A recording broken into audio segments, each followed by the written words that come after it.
Good morning, Instagram. Guess what we're doing today? We are doing more candle testing.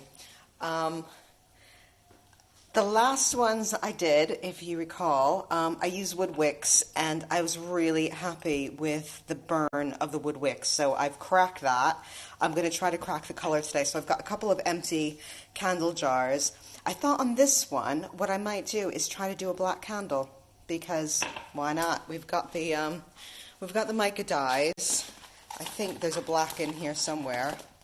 There you go, black pearl. So I might have to use a lot of dye with that so that it doesn't come out gray. And we're going to see what kind of burn I get from it. So yeah, going to have a little bit of experimentation. I know now that I didn't use enough of the mica powder last time. So we are going to crack this. We are going to crack this. But I'll let you know how it goes. So wax is in. As an aside, generally speaking, the wax flakes, I always use soy wax because I think it burns cleaner and it's more eco-friendly. But generally speaking, the wax flakes will melt to half the volume of them when they're solid. So what I do is I fill this up twice with the wax, and I just dump it into a bain-marie. And one of the things to know when you're making candles is kind of leave it to melt on its own.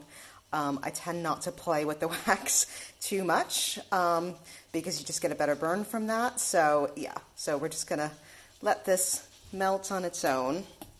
You can see we're nearly there now. So I'm gonna put the dye in it, and we'll see what happens. So a little bit of experimenting, as I said. What I've done is this little teaspoon comes with the set of mica powders. And so I've done so basically I've done a full one of these little teaspoon things.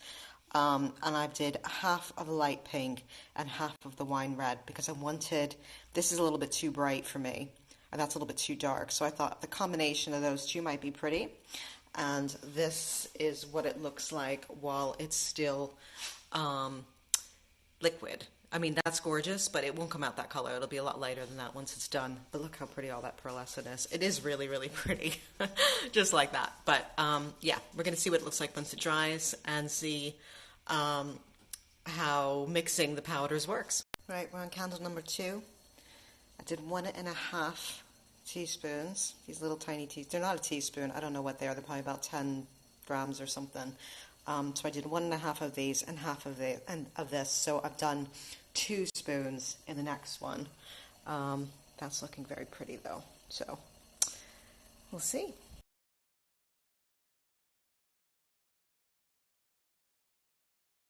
So this is going back to the first one. You can see it's already starting to dry. I think I'm liking the color so far. It's kind of a nice dusty pink, which is what I was hoping for.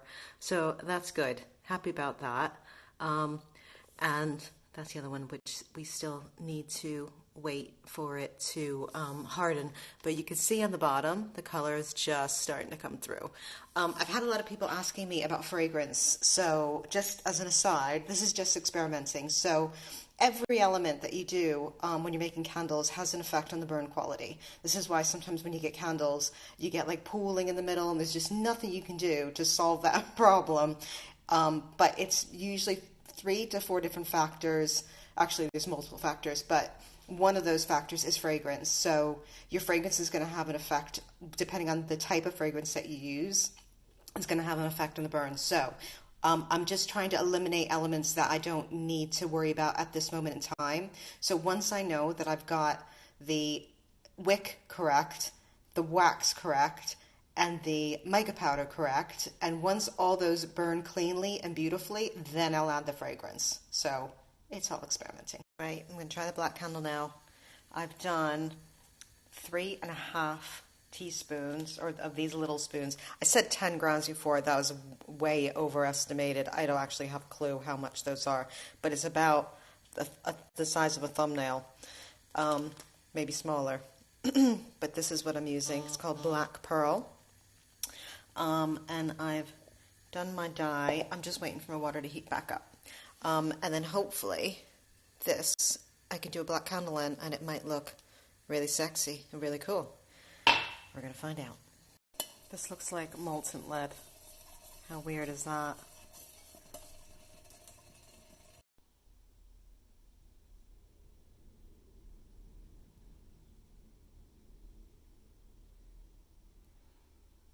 know if you remember this one. This was one of the ones that I did the last time.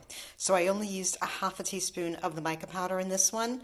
And you can see the difference between that color and this one, which I've used a full teaspoon in.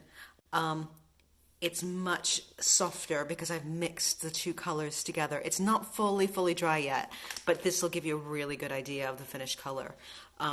And I'm quite liking it. I can see though that there's a bit of powder along the top. Can you see that?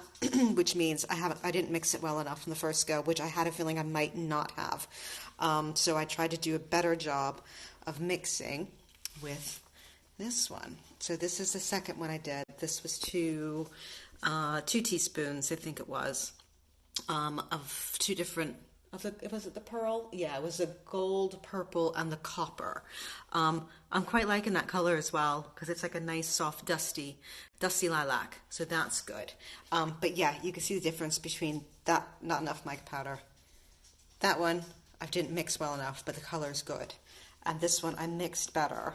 And the color is quite good on that one as well. But we're going to see what happens with this one. So far so good.